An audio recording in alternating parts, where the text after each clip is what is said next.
संत ज्ञानेश्वर महाराजांच्या पालखी सोहळ्यादरम्यान आज दिवे घाटात एक विलोभनीय दृश्य पाहायला मिळालं।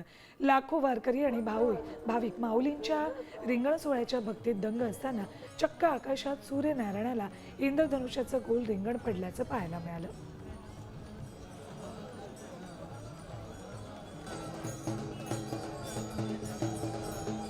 दृश्याचा आढावा घेतलाय आमचे प्रतिनिधी सागर आभाडेंनी।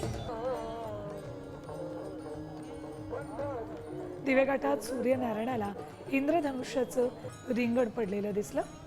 एकीकडे दिवे घाटाची अवघड वाट पार करत वारकरी मार्गस्थ होत आहेत आणि अशातच रिंगणाची तयारीही सुरू असताना इकडे सूर्यनारायणानं सर्वात आधी रिंगण पूर्ण केले। इंद्रधनुष्याचं रिंगण सूर्यनारायणाला झालेलं दिसलं।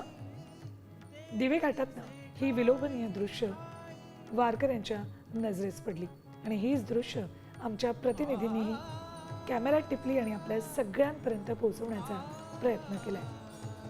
संत ज्ञानेश्वर महाराजांच्या पालखी सोहळ्यादरम्यान दिवे घाटात ही विलोभनीय दृश्य वारकऱ्यांच्या नजरेस पडली। वारीमध्ये रिंगणाला अत्यंत महत्त्व आहे आणि रिंगणाशिवाय वारी पूर्ण होत नाही।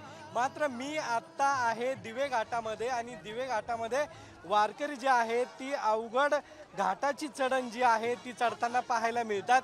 मात्र निसर्गाचा अद्भुत चमत्कार जो आहे, किमया जी आहे ती आपल्याला पाहायला मिळते। सूर्याच्या भोवती गोल रिंगण जे आहे ते सध्या आपल्याला पडलेलं पाहायला मिळतंय। मात्र याच रिंगणाचं महत्त्व आणि वारकऱ्यांमध्ये जर आपण पाहिलं तर एक उत्साह, एक एनर्जी जी आहे ती या घाट चढल्यानंतर निर्माण होत असते। रिंगणाचं आपण जर पाहिलं तर ही निसर्गाची किमया आहे। आता जर वरती पाहिलं तर सूर्याच्या भोवती गोल रिंगण जे आहे ते तयार झाले। पाहिल्यानंतर आम्हाला ही विशेष बाब वाटली। खरंच निसर्गानेही माऊलींना केलेला हा नमस्कारच समजावा, हे विशेष बाब आहे। काय वाटतं? हा चमत्कार आहे, विशेष आहे, काहीतरी आज नवीनच वेगळं। माऊलीचं रूपासारखं काहीतरी नवीनच वाटतं काहीतरी। खरंच आनंद वाटतोय मला की मी पहिल्यांदाच वारीला आलो आणि सोहळा हा खरंच परमेश्वराची कृपा आहे। नाही, हे निसर्गाचं असतं, हे याला काही नसतं, सूर्याचं बनलेलं असतं, बाकी काही नाही।